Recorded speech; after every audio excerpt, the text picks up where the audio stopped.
welcome to the Lost World Minute, the Minute by Minute podcast reviewing the 1997 sequel to Jurassic Park, 1 minute at a time. I'm Brad.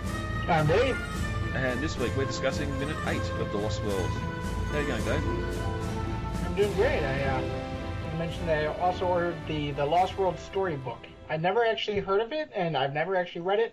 I've read the junior novelization, but I've never heard of or read the storybook, so I figured it was only like 25 cents on Amazon. So I figured, hey, even if it turns out to be a bust, it's not like I wasted a bunch of money. Is that a large square book? With Sarah. Has it got Sarah Harding on the front taking a photo? Yes, it does. Yep. You got it? I do have it somewhere. From original.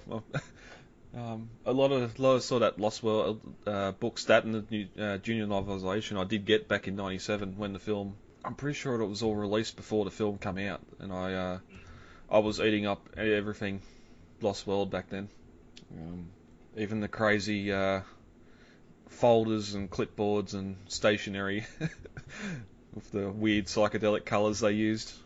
Yeah, it was a crazy time, man. Crazy time. The 90s. LSD 90s. Yeah, I'm surprised we didn't get a lot of that in the toy line as well. Like, it sort of went into chaos effect. We got it, but so I seem to think there was a second trailer or mobile command playset released, and it was black and teal and purple or something. A friend of mine called it "Pimp My RV." Yeah. Jurassic Park edition. And the worst thing is, like, being a later line like that and not the actual movie tie-in, it'd be good. You'd think it'd be a good cheap way to buy something like the RVs and customize it yourself or do something like that. But that damn Chaos Edition line's costing more than Lost World and Jurassic Park combined. Like, there's a lot of figures in there that are expensive, stupid prices. Mm-hmm. Well, the other thing about the Chaos Effect is it was actually the first time a Jurassic Park license was killed off due to a hybrids line. The second, of course, being after Hasbro lost the license to Mattel recently last year. Yeah, I still don't know what I think about or how I feel about that. I'm hopeful. I mean, they actually have to try really, really hard to be worse than Hasbro was. That's my view of it. Is that they have to purposely be trying to suck. Yeah, I know friends that have had the whole Matty Collector line and that sort of stuff before for Turtles and Ghostbusters and stuff like Ghostbusters, and they haven't been the best with it. I see it more as everyone's seen how much of a success Jurassic World was, and the effort would be put in to a future toy line to tie in with the film. Not more so not who owns the license, but just we've got the license. It was this big. Hasbro didn't take full advantage of that, and it's nothing on Hasbro because Lego, a lot of stuff didn't go full steam ahead with the Jurassic World because at the time no one thought it was going to be as big as what it was. So, and that sort of Hasbro got caught on the back foot and tried to get some stuff out later on, but yeah, it wasn't the best figure wise. But at least word on the street is we're going to be getting a Jurassic Park 25th anniversary collection line. At least maybe not collection line, but I do know that we're getting Jurassic Park 25th anniversary stuff. I know there's a calendar that appeared on Amazon, and possibly a toy line by Mattel. Something was leaked. A lot of people calling it fake. It was leaked on 4chan, so I think it's highly fake as well. Chance of being fake as well, but who knows? We might get something that the fans will love. And I think that's one thing that Mattel does really well is re-releasing old lines. I don't know what the state of the Kenner molds for a lot of the Jurassic Park. And let's face it, even some of the Lost World figures, what the mold's like. I did read on Rebel Scum that the old Jurassic or Star Wars Kenner molds, the production molds from China, were smelted down and turned into like ship anchors and other kind of metal menagerie. So It's like 1,000 voices suddenly became silent. I'm kind of worried about the Jurassic Park molds now too, because what if the same thing happened to them? Does Hasbro still have the master molds? Would Mattel buy those off of Hasbro to get a collector's line?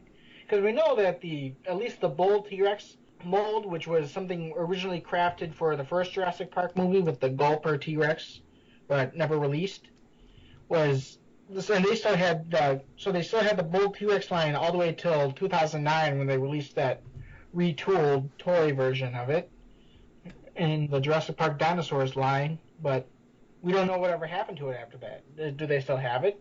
Did they actually print something, or could they actually print something from it? Or was it just too destroyed by now? And these are 20, 25-year-old molds. You know? Yeah. And that's the thing. And even plastic quality, like I got the reissue of the Ninja Turtle van, and it's not the same, and it's not going to be the same. Plastic's changed. Yeah, it has, unfortunately. Yeah. If the molds existed and they started remaking the Devil Tracker and the Explorer and even the Mobile Command Center, it just wouldn't have the same feel. Yeah, no, it wouldn't have the same weight to it. And it probably wouldn't be the same durability either. No. And it's sad, like that, like the motorcycle that come with Owen for Jurassic World. You sort of look at that and compare that back to the motorcycle that come with, I think it was Dieter Stark for the Lost World.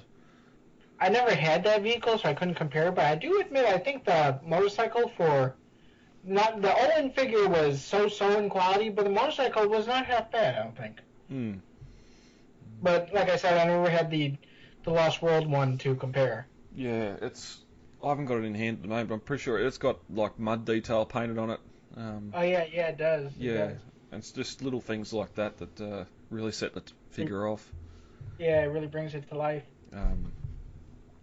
But I would love to see a vintage line released. It wouldn't bring down the prices of what's already out there for the original stuff, but for those just coming into it that either didn't have the toys when they were young or may have had one or two, to have a vintage line like that, you can go out and collect it all, have it all on your display. Yes, it's not going to feel the same, but it's going to look exactly the same. It's going to have the Jurassic Park stickers on it. I don't know how the Junior T-Rex or the Bull T-Rex would go with the skin, and some of the other herbivores as well, the Triceratops and that. I don't know if they'd be skinned or if they'd be hard plastic like the Jurassic World T-Rex was. I don't know, the Jurassic World Stomp and Strike T-Rex had the most awful latex quality skin. It had latex skin on the neck. Yep. And I swear, within 2 weeks of buying it, it started ripping. It was just... Oh, wow. It was just, and now I'm noticing it on my Jurassic World Indominus Rex, the big bad Indominus Rex toy. The skin's starting to rip there too. It's just, I mean, they need to get quality latex toys out there again with quality skins and they just need quality again. I mean, what happened to a quality toy? Is it not profitable anymore? Well, that's and can live up to kids playing, bashing them around. Like, I've still got my original juvenile T-Rex. The dog ate a foot off and it's got its hands missing and stuff like that. But that latex rubber is still held up. Oh yeah, very much so. I still have an original Red Rex. Yeah. From the first Kenner line. Yeah. It's as tough today as it was in 1993. And the amount of times you find these figures or toys at garage sales or $2 shops or whatever like that, where they've been played, they've been stressed, they've been through the ringer, and they're still intact. I've never seen, even eBay searches and that for the toys, I've never seen torn or broken latex. That juvenile Rex, it wasn't really on the box, but you could push the top at the back of the neck and make its head open and close, or mouth open and close. And I used to do that daily to talk through it, doing the old roaring and that through it. And and the neck never like never creased, never tore, never like it, you started wearing the paint detail off it, but Yeah. the latex held up. So, Mm-hmm. yeah, again, I've got that big Irex, and I don't. It's not the best. I do like the latex sort of feels okay around the neck, but if, as you said, if it's starting to tear already, well, it's not the best. And I collect Transformers as well, and some of that stuff coming off the shelves at the moment, I've got a 7-year-old son. He plays with it for a week, and then stuff can't stand up anymore. Ball joints are loose. Things are just a floppy mess, and it's just really sad to see where the figures are coming out at retail, coming off the shelf, and there's QC issues right there before you even get it home and open them. Mm-hmm. So, I remember seeing the smaller T-Rex figure, the solid plastic one. Yep. For Jurassic World. People were finding it, and they're finding it with arms popping right off. It was still in the box. Oh, wow. It's not the best. No. All right. Well, now we've ended on that downer. You want to get into minute 8? Oh, sure. All right, let's do it.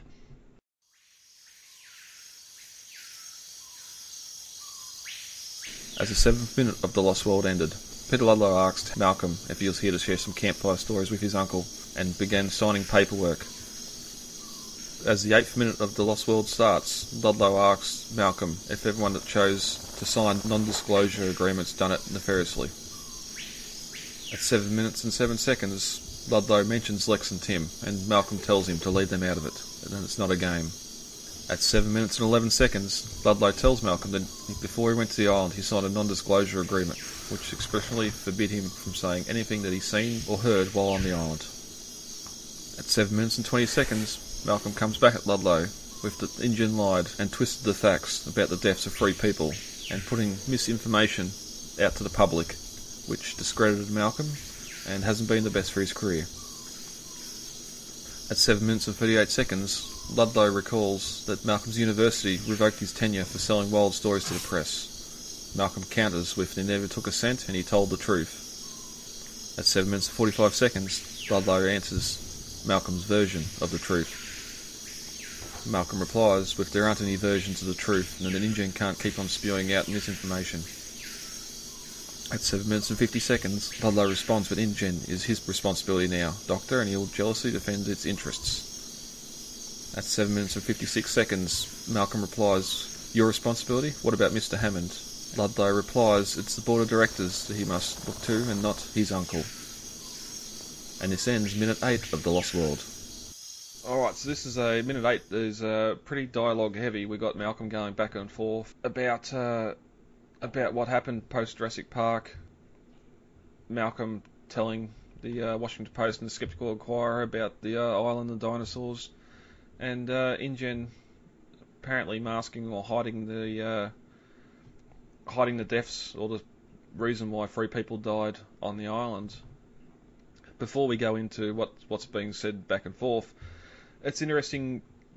There was more than 3 people that died in the Jurassic Park incident. So yeah, but there's only 3 people that InGen knew about him. So they never knew. Nobody actually knew what happened to Nedry. You gotta think the Jeep was found later on. You got to, but I mean, obviously not. I mean, I guess it wasn't.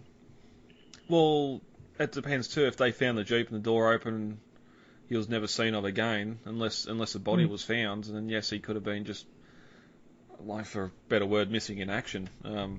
True, and a lot of predators do just drag their prey off to a hidden spot just to feed on it later. Yeah.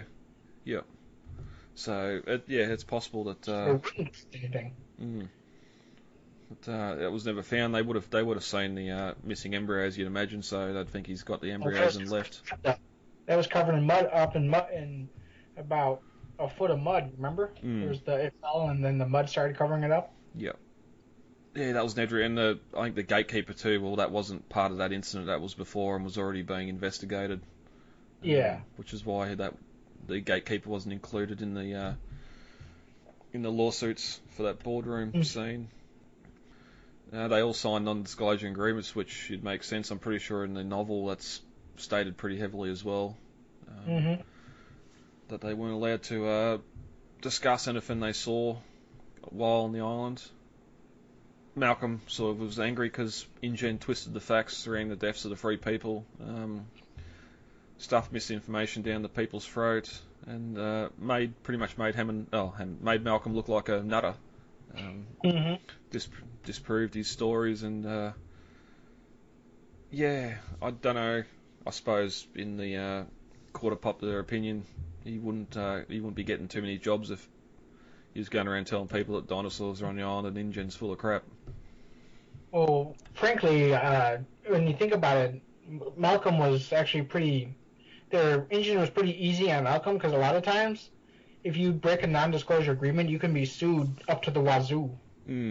So, the fact that they only destroyed his livelihood and didn't take everything from him, well, I mean, yes, it could be argued that they did take a lot from him, but not everything, looking from Ludlow's point of view, Ludlow's still a jerk and all that, but, you know.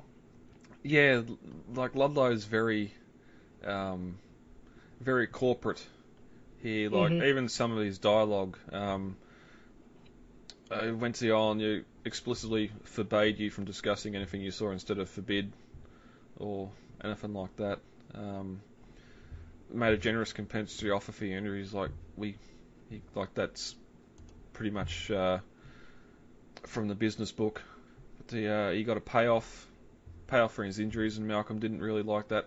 We learned that Malcolm lost his university tenure, or got revoked, because they thought he was selling his wild stories.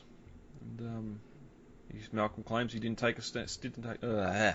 He claims he didn't take a cent. He never took a cent. He didn't sell anything, and he told the truth. Which again, it'd be interesting to see that piece of writing from Malcolm of what really happened, considering he spent most of the time in a emergency bunker. Well, of course, he also wrote that book, which I think Eric mentions it in Jurassic Park 3, and then you see Zara reading it in Jurassic World, and it's also on Lowry's desk in Jurassic World. Yeah, and we get, in Jurassic Park 3, also Grant wrote a book post Jurassic Park. Now, of course, he, by the time Jurassic Park 3 come around, he, InGen, as much as we know, isn't around, and maybe the NDA didn't hold up as much, but I don't see him going and saying too much about the island and what happened there. In fact, he seemed very disinterested in discussing it. Yeah, and Eric says to him, you liked dinosaurs a lot more before in the first book than he did in the second one, so... Well, that's because they hadn't tried to eat him yet. Exactly. And we sort of get towards the end of the minute while they're talking back and forth. Ludlow says that Malcolm told his version of the story when InGen, he calls InGen out on that there aren't different versions of the truth, because Malcolm was there and seen it happen. And we get Ludlow sort of, his hairs on the back of his neck stand up, and InGen's my responsibility now, Doctor, and I'll jealously defend its interests. Again, which would tie in perfectly after the boardroom scene. And we get a line here, it is our board of directors I must look up to and not my uncle. I only just discovered what that actually was a couple of days ago when we were talking back and forth about trying to get the script. Because it's really hard to understand in the movie. Yeah, he kind of mumbles his lines there. Yeah, and there's one other, I can't think of it right now, there's one other occasion later on in the film too he does it. It's interesting, it's good once you finally know what someone's saying, you can hear it a bit more. And but Ludlow's in charge, Hammond's gone, and he's up to no good. And I love too, the whole time he's signing the documents while talking. I can't write and talk at the same time, because you end up writing what you're saying or something like that. I do the same thing sometimes. Yeah. So, yeah, a bit more dialogue between the two. Ludlow's in charge, but that's about it. Anything else you want to add before we get out of here? No, that's it. That's it. All right. We'll get out of here, and we'll be back next week with minute 9. All right, guys. Let's get the hell out of here. Contact details are on the website, thelostworldminute.com. You can email feedback to thelostworldminute@gmail.com, Facebook, The Lost World Minute, Twitter @The Lost World Minute, and Instagram, The Lost World Minute. Easy to remember. Yeah, very easy to remember. David, thank you for joining me for this record. You're welcome. And we'll be back. I've been Brad. I'm Dave. And we'll talk to you all later. Goodbye. Talk to you later. Bye. It is absolutely imperative that we work with the Costa Rican Department of Biological Preserves to establish a set of rules for the preservation and isolation of that island. These creatures require our absence to survive, not our help. And if we could only step aside and trust in nature, life will find a way.